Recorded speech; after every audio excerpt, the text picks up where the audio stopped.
E o tema de hoje é tratamento do hipertireoidismo, para a descrição do caso clínico de hoje. Esse é um paciente do sexo masculino, de 29 anos, branco, natural e procedente aqui do Distrito Federal. E ele procurou atendimento médico devido a um quadro de perda de peso de aproximadamente 5 quilos nos últimos meses, associado a agitação, insônia e tremores. Tudo isso vem sendo notado nos últimos 4 meses. Ele nega tabagismo ou etilismo, doenças prévias ou uso de medicações. De antecedentes familiares digno de nota, a irmã dele tem diagnóstico de hipotireoidismo.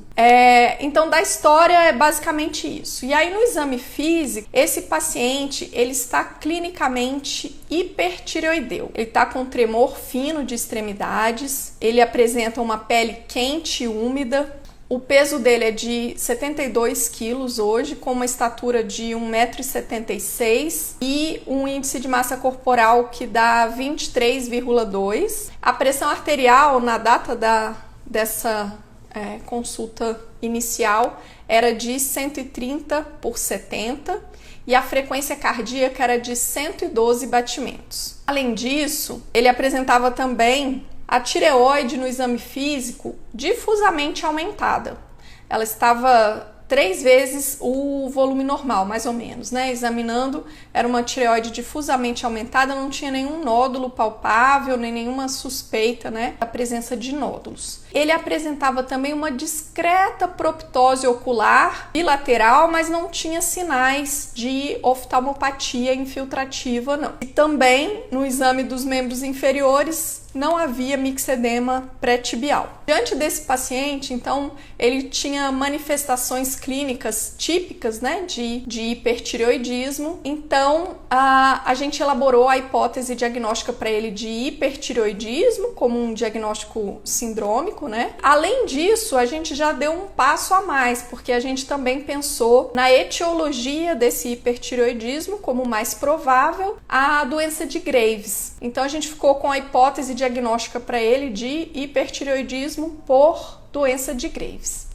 E aí, o que aconteceu? Ele tinha os exames complementares, nós solicitamos, né, as dosagens hormonais para que a gente pudesse confirmar a suspeita de hipertireoidismo. E aí ele veio com um TSH de 0,01, né, o limite inferior para o método na época era de 0,35, então era um TSH suprimido, e o T4 livre dele veio de 2,8 para um valor de referência de 0,7 a 1,8, então um T4 livre aumentado. Diante desses resultados de exames, então, se a gente tinha a suspeita clínica e a gente tem as dosagens laboratoriais compatíveis, então agora a gente fechou o diagnóstico sindrômico de hipertireoidismo para ele. Mas como a nossa hipótese diagnóstica tinha caminhado ainda mais, né, ainda além, para já pensando em uma etiologia, né, a gente pensou na doença de Graves, porque ele tinha um bócio difuso. A doença de Graves é a principal causa, né? É a causa mais frequente de hipertireoidismo. Então, se é a causa mais comum e cursa com aumento difuso da glândula, então a gente ficou com, já na hipótese diagnóstica, a gente já pensou em doença de Graves. Então, quando a gente solicitou os exames, além de pedir as dosagens hormonais para confirmar o diagnóstico sindrômico, a gente também já deu um passo além, que foi solicitar a cintilografia de tireoide, já com o objetivo de confirmar também o diagnóstico, a etiologia, né, desse hipertireoidismo. Então, quando ele voltou com exames, além de trazer as dosagens hormonais tireoidianas, ele também trouxe a cintilografia de tireoide, que mostrou um bócio difuso tóxico com uma captação de iodo 131 em 24 horas de 62%, e é uma captação aumentada, né, acima do limite superior. Então, com isso, a gente fechou o diagnóstico para ele de hipertireoidismo por doença de Graves. Vou falar um pouco dessa abordagem, né? O objetivo hoje é a gente falar sobre o tratamento do hipertireoidismo. Então vamos lá. Antes de mais nada, né? O hipertireoidismo ele tem diversas causas possíveis, mas como eu estava dizendo, a doença de Graves é a mais frequente, né?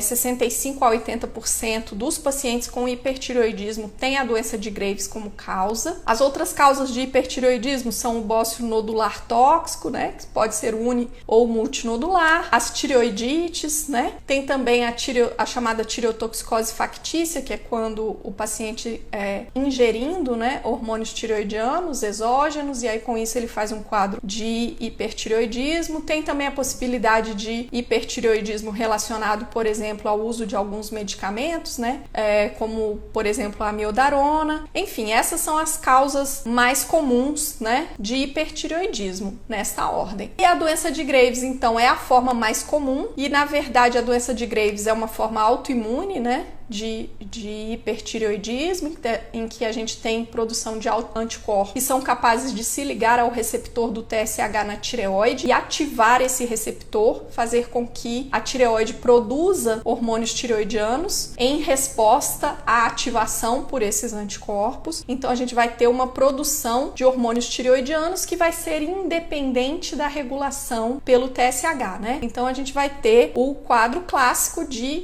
T4 livre aumentado com TSH suprimido. E como que a gente faz o tratamento da doença de Graves? Olha, a gente tem 3 opções para tratar o hipertireoidismo da doença de Graves. E essas 3 opções, elas são... não existe uma ordem, né, para elas, porque na verdade o que vai definir qual das drogas que você vai escolher para tratar o hipertireoidismo vai ser, na verdade, a individualização. Então, vai ter pacientes que vão se beneficiar mais de um ou de outro tratamento, não porque um é melhor do que o outro, mas porque para aquele paciente um pode ser mais interessante do que o outro. E essas 3 opções são o uso de drogas antitireoidianas, iodo radioativo e o tratamento cirúrgico, a tireoidectomia total. Drogas antitireoidianas, então, falando um pouquinho dessa individualização, né? Por exemplo, para o paciente que tem um hipertireoidismo e que tem nódulos tireoidianos suspeitos para malignidade, então a tireoidectomia total é um tratamento que, à primeira vista, seria mais interessante, e além de controlar o hipertireoidismo, também tem a oportunidade de esclarecer e até funcionar como um tratamento para esses nódulos suspeitos. Já um paciente que tenha um hipertireoidismo leve, com um bócio não muito volumoso, as drogas antitireoidianas podem ser o tratamento mais interessante. Já para aquele paciente que tem um hipertireoidismo mais severo, com um bócio mais volumoso, a resposta às drogas antitireoidianas não é tão boa, mas o iodo radioativo já é mais conveniente, né? Então, para cada paciente, a gente vai poder individualizar e escolher o tratamento de acordo com características. Outros pontos, né, que a gente deve levar em consideração, por exemplo, condições do paciente. Se é uma gestante ou lactante, ela não é candidata ao tratamento com iodo radioativo. Então, a droga antitireoidiana pode ser mais interessante. A idade do paciente também pode influenciar na decisão, né, da opção de tratamento, a severidade do hipertireoidismo, como eu falei, né, o volume do bócio. E outro fator que a gente também leva em consideração para escolher entre as possibilidades de tratamento, a preferência do próprio paciente, né? Tem pacientes que, por exemplo, que não querem ser submetidos a um tratamento com radioiodo, né? Por razões próprias e inerentes ao próprio paciente. Então, ele pode não ser candidato a esse tratamento, por exemplo. Todos esses fatores vão nos influenciar na escolha, mas essas são as 3 alternativas que a gente tem para tratamento do hipertireoidismo por si. Agora, além de fazer o tratamento da doença de base, o tratamento do hipertireoidismo, a gente também vai precisar fazer um tratamento de controle sintomático, até que o nosso tratamento definitivo surta efeito, né? E que o hipertireoidismo seja controlado. Lembrando que o paciente com hipertireoidismo, ele tem manifestações, né, adrenérgicas, então taquicardia, agitação, tremor, insônia. Essas manifestações a gente vai tratar com sintomáticos provisoriamente, enquanto a gente aguarda o efeito do tratamento tratamento da doença de base. E aí esse tratamento sintomático ele é feito com beta-bloqueador, né? Normalmente a gente utiliza o propanolol, também pode ser usado o atenolol, mas o tratamento é feito com beta-bloqueador. Caso o paciente tenha alguma contraindicação para o uso do beta-bloqueador, a droga de segunda escolha é o bloqueador de canal de cálcio. E todos os pacientes sintomáticos devem receber o tratamento, né, com o beta-bloqueador. E mesmo em pacientes assintomáticos, mas que tenham a frequência cardíaca acima de 100, eles também devem receber esse tratamento sintomático. Né? E esse tratamento deve ser mantido até o controle do hipertireoidismo. Então, até que a gente tenha normalização do T4 livre, a gente deve manter esse tratamento com beta-bloqueador. Em relação ao tratamento definitivo, então, pensando nas modalidades, né? O tratamento com iodo radioativo, ele é um tratamento bastante eficiente, taxas de cura que variam de 60% a 100%, né? A eficácia do tratamento com o radiodo, ela é diretamente proporcional à dose empregada, então quanto maior a dose de iodo administrada, maior a taxa de eficiência desse tratamento. E como é que funciona isso? Então funciona assim, o iodo radioativo ele é administrado pela via oral. É um líquidozinho incolor que o paciente toma, e quando ele toma esse iodo radioativo, o iodo radioativo vai fazer o mesmo caminho que o iodo inorgânico da alimentação faz, né? Ele vai ser absorvido pelo trato digestivo, vai circular, e aí quando chegar lá na tireoide ele vai ser captado ativamente. Os demais órgãos e tecidos, eles não têm mecanismo de captação ativa do iodo. Então, nos outros órgãos e tecidos, o iodo até entra, mas por transporte passivo, ele entra e sai, né? Então, ele vai realmente se concentrar lá na tireoide, porque existe um mecanismo especializado de captação do iodo. Então, quando esse iodo é captado pelas células foliculares tireoidianas, aí o que vai acontecer? Ele vai ficar armazenado ali, porque a célula folicular vai iniciar o processamento para a síntese de hormônios, né? De hormônio tireoidiano. Então, esse iodo vai ficar concentrado lá dentro da tireoide. E aí, com o passar dos dias e semanas e meses, o que vai acontecer? Esse iodo, ele vai emitindo radiação, e essa radiação vai promovendo uma destruição actínica do parênquima tireoidiano. Então, com isso, a gente vai tendo diminuição progressiva na produção de hormônios tireoidianos e também redução do volume glandular, porque essa destruição actínica vai ser seguida de uma substituição por fibrose, então vai haver uma retração, o volume glandular tende há muitos anos atrás eu ouvi e nunca esqueci, enfim, sempre repliquei, que o tratamento com iodo radioativo no hipertireoidismo, ele funciona como uma cirurgia sem faca, porque o paciente vai ter controle do hipertireoidismo e redução do volume tumoral sem nenhuma cicatriz. Então, resumidamente, seria esse o mecanismo. Qual que é a principal complicação do tratamento com iodo radioativo? Bom, é basicamente o desenvolvimento de hipotireoidismo, que, inclusive, classicamente isso é colocado como uma complicação, né? A evolução para hipotireoidismo, mas há também, mencione o hipotireoidismo como um alvo, né, do tratamento com iodo radioativo, já que definir individualmente para cada paciente qual seria a dose de iodo radioativo capaz de controlar o hipertireoidismo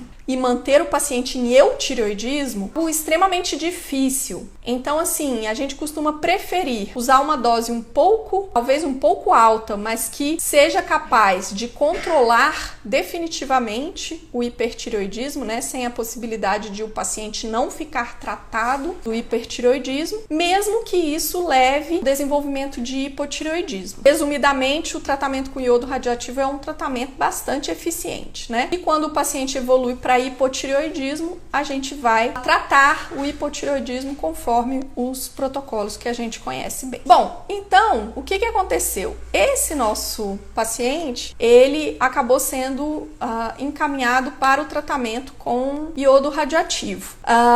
Ele tinha um bócio difuso, né? Tinha um hipertireoidismo significativo, tinha um T4 livre de 2,9. A gente achou interessante optar para ele pelo tratamento com iodo. Se a gente comparar o tratamento com iodo com o tratamento com droga antitireoidiana, um aspecto que é bem distinto entre os dois é que o tratamento com iodo radioativo ele é feito em dose única, né? Então o paciente vai até o centro de medicina nuclear, recebe esse tratamento lá e volta para casa. Lembrando que as doses de iodo praticadas no tratamento do hipertireoidismo são doses seguras para que o paciente mantenha o convívio com outras pessoas, né? Não existe risco de a radioatividade emitida ali que ela vá atingir outras pessoas. Isso é diferente do tratamento com iodo radioativo em pacientes que tiveram câncer diferenciado da tireoide, né? Que muitas vezes as doses praticadas vão requerer um isolamento do paciente por conta da quantidade de radiação que é emitida. Então, essa preocupação não existe no tratamento do hipertireoidismo. O paciente vai até o centro de medicina nuclear só para receber o tratamento e volta para casa. Enquanto que o tratamento com droga antitireoidiana requer um uso diário, né, da medicação por um período prolongado, né? Em geral, recomenda-se que pelo menos 12 a 18 meses de tratamento com droga antitireoidiana seja mantido. E a administração é diária. Então, essa é uma diferença que faz com que também pesa, né, na nossa escolha entre as alternativas. E especificamente para esse paciente, a gente achou mais interessante tratar com iodo radioativo. E aí ele recebeu 10 miliquirris de iodo 131. Essa dose, ela foi, na verdade, calculada, né, com base no resultado da cintilografia.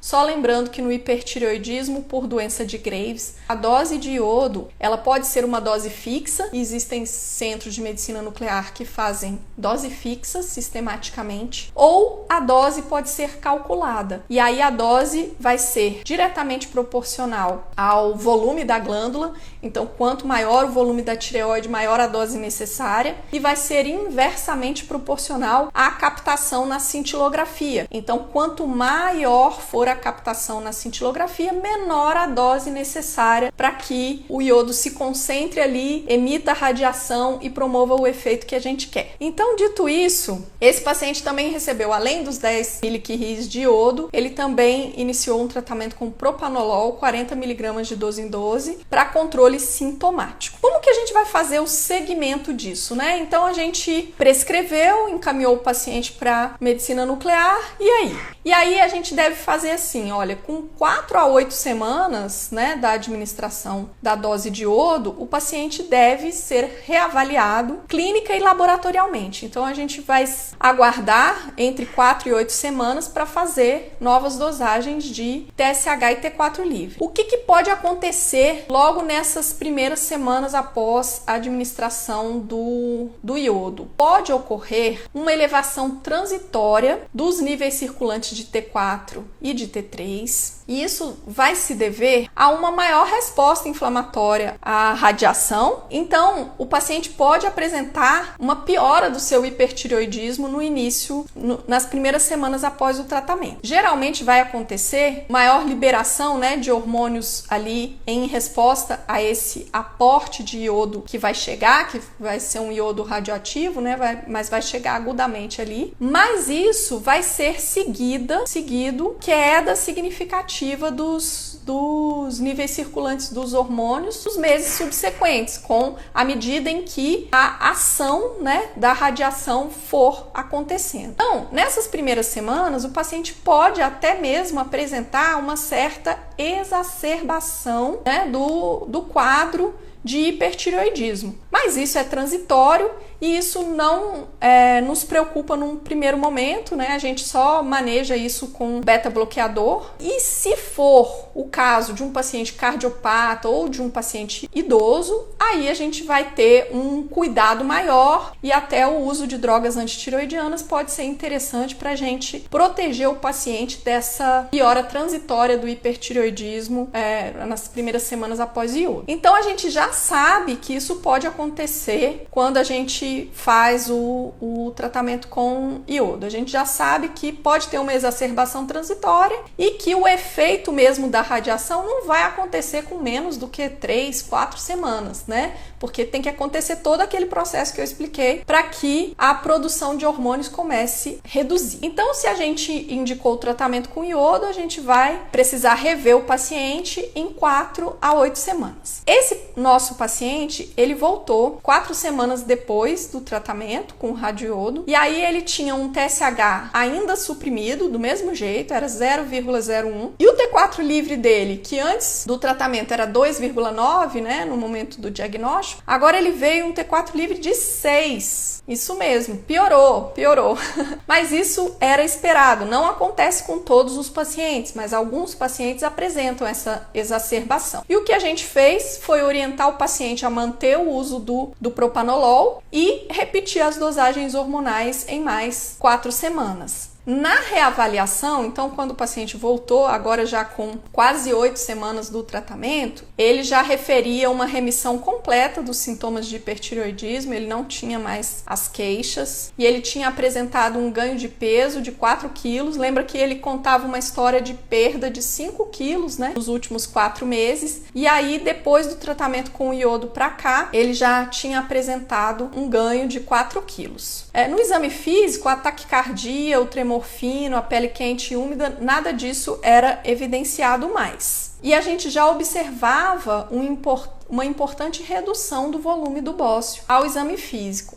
Nesse momento, o TSH dele ainda era suprimido, ele tinha um TSH de 0,11 e o T4 livre, agora veio um T4 livre normal, de 0,9. Então, o valor de referência para esse era do TSH é de 0,35, né, o limite inferior, e para o T4 livre era 0,7 a 1,8 o intervalo da referência. Então, ele veio com um TSH de 0,21 e um T4 livre de 0,8. Então, nesse momento, apesar dele ter o TSH ainda suprimido, esse paciente, nesse momento, ele estava eutiroideu. E aí, a gente suspendeu o propanolol. Então, quando o paciente já está em eutiroidismo, é o momento, né, da gente suspender o propanolol. E aí, nesse momento, nenhuma conduta terapêutica foi necessária. Ele estava em eutiroidismo. E o que a gente fez foi solicitar novas dosagens hormonais para ele realizar 4 semanas. O que acontece? Aí você pode me perguntar, poxa, mas se o TSH ainda está suprimido, como assim, né? Como assim ele está em eutiroidismo? Acontece que nas situações em que a gente tem um controle rápido, relativamente rápido, né, entre aspas, de um hipertireoidismo, a gente pode ter o TSH suprimido por várias semanas ou até meses. Isso é exatamente o contexto do tratamento com radioiodo. Então, o que acontece? Antes de tratar com radioiodo, o paciente vinha exposto, né, durante período crônico, níveis de hormônios tireoidianos circulantes elevados. Então, ele tinha uma produção autônoma, né, excessiva. Nesse contexto aqui, por conta de uma doença autoimune na tireoide, ele produzia muito hormônio tireoidiano, fez com que a hipófise dele ficasse suprimida, porque chegando muito hormônio, a hipófise ficou adormecida na produção de TSH. Por isso, a gente tinha níveis suprimidos de TSH, né? Ele tinha TSH de 0,01, né? Praticamente nada de TSH circulante. Uma vez que a gente controla o hipertireoidismo e normaliza o T4 livre, até que a dose, as células hipofisárias acordem, isso pode levar tempo. Então, esse tempo pode ser de até 6 meses. Costuma ser de 2, 3 meses, mas em até 6 meses a gente pode ter esse processo. O que a gente espera observar e o que é normal da gente ver é que com o passar dos meses a gente começa a observar um desbloqueio. Aos poucos o TSH vai subindo lentamente. Então pode acontecer como aconteceu com esse paciente. Ele já tinha o T4 livre normalizado. Imagina, o T4 livre dele era 2,9, depois foi a 6 e agora já estava em 0,9. Então assim, ele já normalizou, a tireoide já está produzindo hormônios dentro da faixa normal. O TSH, que era praticamente zerado, ele está desbloqueio, porque o que era 0,01 hoje é 0,21. Então, isso é um indício de que está havendo um desbloqueio do TSH. Mas se a gente fosse analisar só o TSH, a gente ia dizer que o paciente está em hipertireoidismo e a gente está estaria fazendo uma afirmação falsa. Nesse contexto, o T4 livre é mais importante do que o TSH. Então é diferente do que a gente fala na maioria dos contextos, né? Em geral, para diagnóstico de doenças tireoidianas, o TSH vem na frente, ele é mais importante, ele é mais interessante, ele reflete melhor o status hormonal tireoidiano. Mas aqui, quando a gente está no acompanhamento do tratamento do hipertireoidismo, essa história se inverte. E aí o T4 livre passa a ser mais importante porque ele é que vai refletir o status hormonal atual do paciente. Então, diante desses exames, o nosso diagnóstico foi que o paciente nesse momento estava em eutireoidismo. A gente solicitou então novas dosagens hormonais próximas semanas e quando ele voltou, trazendo, né, os resultados, ele já se queixava de sonolência, adinamia intensa, dores musculares, rouquidão, cãibras e parestesias em membros inferiores. Ele estava extremamente sintomático. E as dosagens hormonais dele mostravam um TSH de 62 e um T4 livre de 0,3. No exame físico, ele estava francamente hipotireoideu, né? Com uma fala arrastada, lentificado e apresentando as queixas todas que a gente citou. Então, o que acontece? E por que isso, né? Então, assim, geralmente, nos pacientes que têm hipotireoidismo, se você lembra lá da lista de manifestações clínicas do hipotireoidismo, essas manifestações que eu acabei de falar, elas até existem também. Mas, em geral, os sintomas, eles vão se instalando lenta e gradualmente, né? Então isso faz com que o paciente tolere melhor ao longo do tempo, à medida em que o T4 livre vai caindo lenta e gradualmente, o paciente também vai se adaptando às novas condições metabólicas. Então as manifestações clínicas vão sendo sentidas de uma forma menos intensa, porque ele se adapta. Já quando o paciente tem um hipotireoidismo que se instaura rapidamente, então veja, em um intervalo de 4 semanas, o paciente passou do status de eutireoideu para um status de hipotireoideu. E isso é percebido pelo organismo de uma forma muito intensa. Então é por isso que os pacientes que desenvolvem hipotireoidismo pós-iodo radioativo, eles têm manifestações clínicas mais intensas, mais exuberantes, né? Menos toleradas do que naquele paciente que desenvolve um hipotireoidismo por doença autoimune, né? Por exemplo. Tudo isso porque não existe tempo, né, para adaptação do organismo a essa nova condição de... E nesse caso, ainda nessa circunstância, o que pode acontecer se o paciente tomou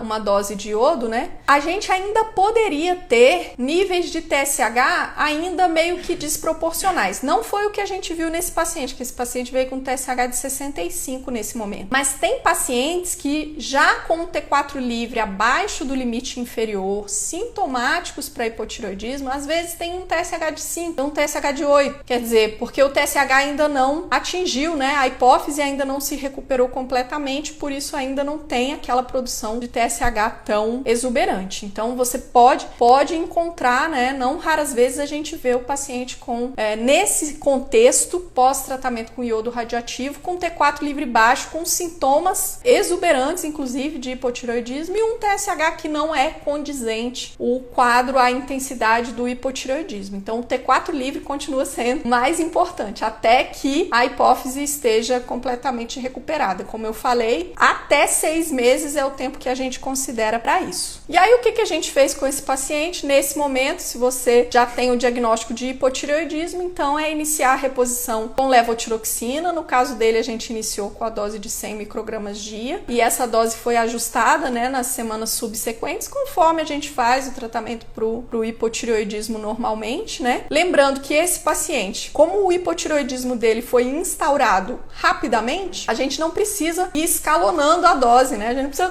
começar com 25, 50, não. A gente já começou com uma dose plena de 100 microgramas para depois só fazer um ajuste fino, né? De acordo com as dosagens hormonais. E 2 meses depois, ele retornou com novas dosagens hormonais tireoidianas em uso dos 100 microgramas da levotiroxina. Clinicamente, ele estava assintomático. Ao exame físico, ele estava eutireoideu e as dosagens hormonais dele mostravam um TSH agora de 2,3 com um T4 livre de 1,7, ou seja, com o seu hipotireoidismo compensado. avançado. E aí a gente manteve a dose. Provavelmente esse paciente vai precisar dessa reposição com levotiroxina em definitivo, né? Pós-tratamento com iodo radioativo, o hipotireoidismo que acontece, pode ocorrer um hipotireoidismo transitório, mas o mais comum é que o paciente que faz hipotireoidismo pós-iodo radioativo, que como eu falei, costuma acontecer na maioria das vezes, o mais comum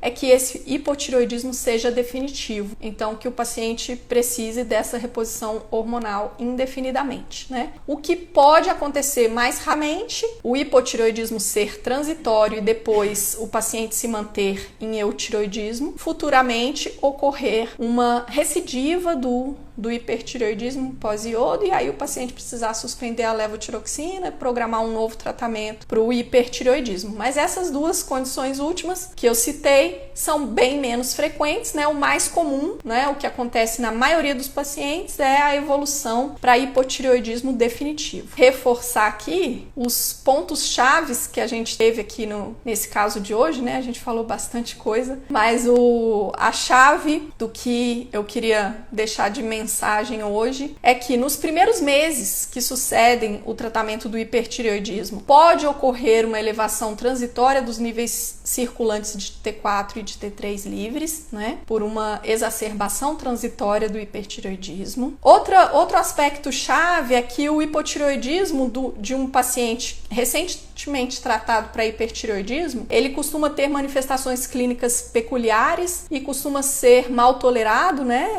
É um hipotireoidismo com manifestações mais intensas. Outro ponto chave é que no segmento imediato pós-tratamento do hipertireoidismo, a dosagem do TSH tem pouco valor e o T4 livre é mais importante e é ele que vai refletir o status hormonal tireoidiano, que o segmento do paciente após tratamento com radioiodo, ele deve ser realizado a intervalos de 4 a 8 semanas e que a interpretação vai estar baseada na dosagem do T4 livre com vistas ao diagnóstico e tratamento de um hipotireoidismo que tem grande chance de se instaurar, que aconteça no momento adequado e que o tratamento possa ser instituído da forma mais correta, dessa forma minimizando, né, as manifestações clínicas do hipotireoidismo pós-tratamento com iodo.